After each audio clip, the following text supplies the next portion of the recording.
अस्सलामुअलैकुम everyone, welcome back to my channel. उम्मीद है कि आप लोग सब बिल्कुल ठीक होंगे। तो आज का टॉपिक बहुत ही ज़्यादा पूछा जाने वाला टॉपिक है और बहुत ही ज़्यादा यूज़फुल टॉपिक है कि अगर आपकी कैट जो है वो बाइट करती है तो उसका क्या रीज़न हो सकता है, या फिर आपकी कैट को बाइट करने से कैसे रोका जाए, या फिर कैट बाइट कर ले या पंजा मारे तो उसके क्या फ़ायदे और क्या नुकसान है। तो आज की वीडियो में मैं ये सारी बातों का, इन सारे सवालों का जवाब देने वाली हूँ, क्योंकि बहुत सारे लोग मुझसे डीएम करके ये बात पूछते हैं कि हमारी कैट ने हमें जो है ना वो पंजा मारा है, तो हमें अब इसका क्या नुकसान होगा, हमें कोई इंजेक्शन वगैरह लगाने पड़ेंगे, क्या करना पड़ेगा। तो आज की वीडियो इस टॉपिक के ऊपर है और पूरे डिटेल में आज बात करने वाली हूँ। तो वीडियो को एंड तक ज़रूर देखिएगा, आप लोगों के लिए बहुत ज़्यादा हेल्पफुल होने वाली है। सबसे पहले बात करते हैं कि कैट्स और किटन्स जो हैं वो क्यों बाइट करते हैं। तो जब किटन बाइट करते हैं तो वो 30 डेज से लेकर 4 मंथ्स के होते हैं, तब वो बहुत ज़्यादा बाइटिंग करते हैं। तो उसका रीज़न ये हो सकता है कि उसके अंदर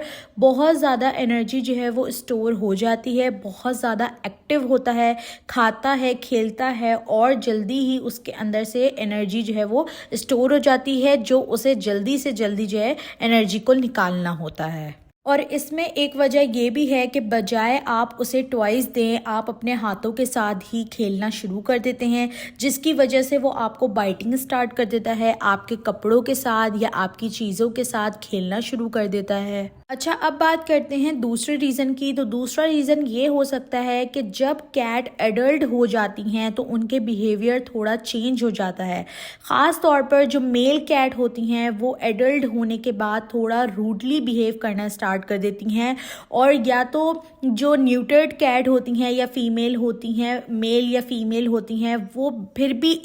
इस मुकाबले फिर भी वो ठीक होती हैं। लेकिन जो एडल्ट कैट होती हैं या जो मीटिंग कर रही होती हैं या जिनके बेबीज़ वगैरह पैदा हुए होते हैं या कर चुकी होती हैं, वो काफ़ी ज़्यादा जो है एग्रेशन में आ जाती हैं या अग्रेसिव हो जाती हैं काफ़ी ज़्यादा। फिर भी जब आप उन्हें पकड़ते हैं या आप उन्हें पास लाने की कोशिश करते हैं तो इन चक्करों में वो आपको बाइट करने लग जाती हैं, या फिर वो आपको जो है वो नाखून वगैरह भी मार सकती हैं इस सूरत में। इसका तीसरा रीज़न ये भी हो सकता है कि जब आपकी कैट के अंदर कोई इंटरनल प्रॉब्लम चल रही हो, ख़ास तौर पे मेल कैट के अंदर,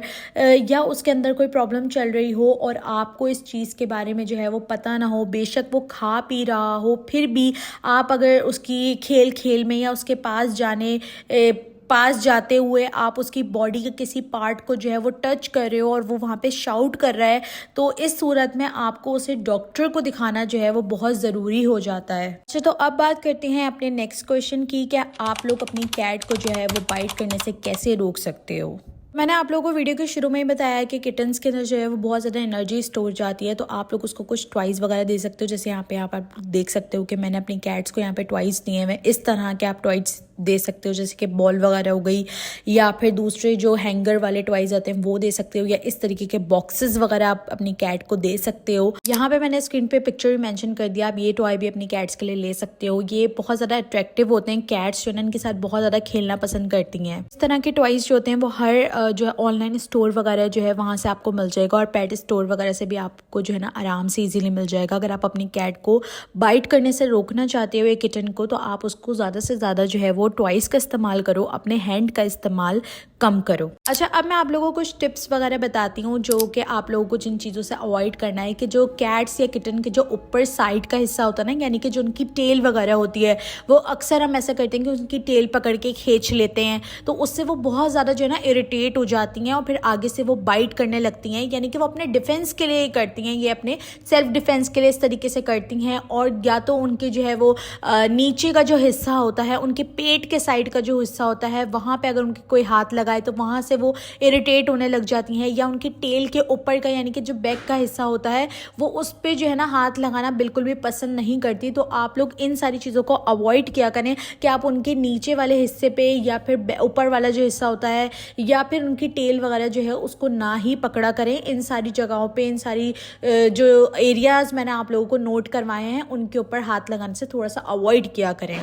अच्छा, अब मैं यहाँ पे आप लोगों को बताने लगी हूँ तीसरा रीज़न ये हो सकता है कि जब आपकी कैट जो है वो खाना खा रही हो या फिर खेल रही हो या सो रही हो या कहीं आराम से बैठी हो, तो अक्सर लोग ये करते हैं या अक्सर बच्चे ये करते हैं कि कैट्स को जाके जो है वो पीछे से पकड़ लेते हैं या उसकी टेल वगैरह खींच लेते हैं, तो वो अपने सेल्फ डिफेंस के अंदर जो है वो आगे से बाइट करने लग जाती है या फिर जो है वो पंजा वगैरह मार देती है। या फिर किसी कैट के जो है वो न्यू बेबीज़ होते हैं तो बच्चे जो है ना उनके बेबीज़ को उठाने लग जाते हैं, या कुछ लोग ऐसा करते हैं कि तो उसमें जो है ना वो कैट्स जो है वो बहुत ज़्यादा एग्रेसिव हुई हुई होती है और वो जो है फिर आगे से या तो मतलब स्क्रैच कर देती है, तो हमला कर देती है, या फिर जो है वो बाइट वगैरह कर लेती है। तो इन सारी चीज़ों को जो है ना वो थोड़ा सा अवॉइड किया करें। जब उनको आपको किसी चीज़ के लिए उठाना हो तभी आप अपनी कैट को जो है वो उठाएं, वरना इन सारे पॉइंट्स के ऊपर और इन सारी सिचुएशंस के ऊपर अपनी कैट्स को जो है वो हाथ ना लगाया करें। अच्छा, यहाँ पे अब मैं आप लोगों को चौथी और लास्ट टिप ये देने लगी हूँ कि आप लोग जो है अपने कपड़े या अपने हाथों वगैरह से जो है अपनी कैट को ना खिलाया करें, क्योंकि फिर उनको बाइट की आदत लग जाती है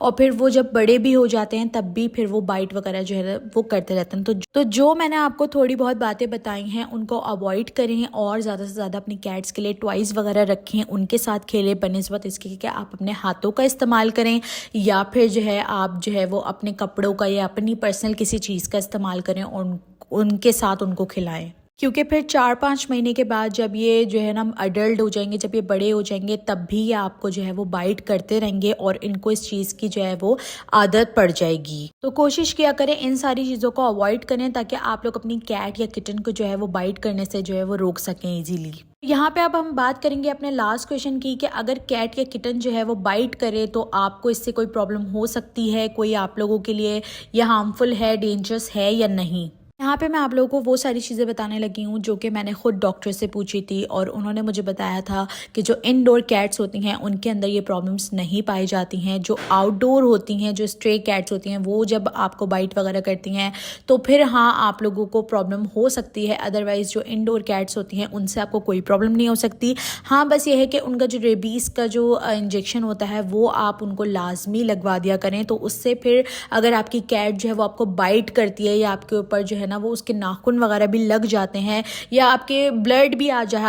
जाता है, तो आप उसके ऊपर जस्ट पायोडीन वगैरह जो है ना वो लगा सकते हैं। उससे ऐसी कोई प्रॉब्लम नहीं है कि कोई इन्फेक्शन हो जाएगा या कोई पॉइजन उसके अंदर फैल जाएगा या कुछ भी। जिस तरीके के लोग आजकल जो है ना वो बातें कर रहे होते हैं कि कैट्स ने अगर बाइट कर लिया या जो है स्क्रैच मार दिया तो हमें जो है ना वो पॉइजन हो सकता है, कुछ हो सकता है, तो ऐसा कुछ भी नहीं है। इनडोर कैट्स के लिए ऐसा कुछ भी नहीं है। और आपको बस ये है कि अगर आपकी कैट ने अगर बाइट कर भी लिया तो आपके अगर वहाँ पे ब्लड आ रहा है तो बस मैं आपको ये बोल सकती हूँ कि आप वहाँ पे थोड़ी बहुत जो घरेलू जो मेडिसिन वगैरह होती हैं, जो लिक्विड वगैरह होते हैं वो आप यूज़ कर सकते हैं। अदरवाइज ऐसी कोई चीज़ नहीं है। तो उम्मीद है कि आप लोगों को आज की वीडियो पसंद आई होगी और आप लोगों के लिए हेल्पफुल होगी। तो वीडियो पसंद आई है तो लाइक शेयर सब्सक्राइब ज़रूर करेगा। मिलते हैं नेक्स्ट वीडियो के अंदर। अपना बहुत सारा ख्याल रखिएगा।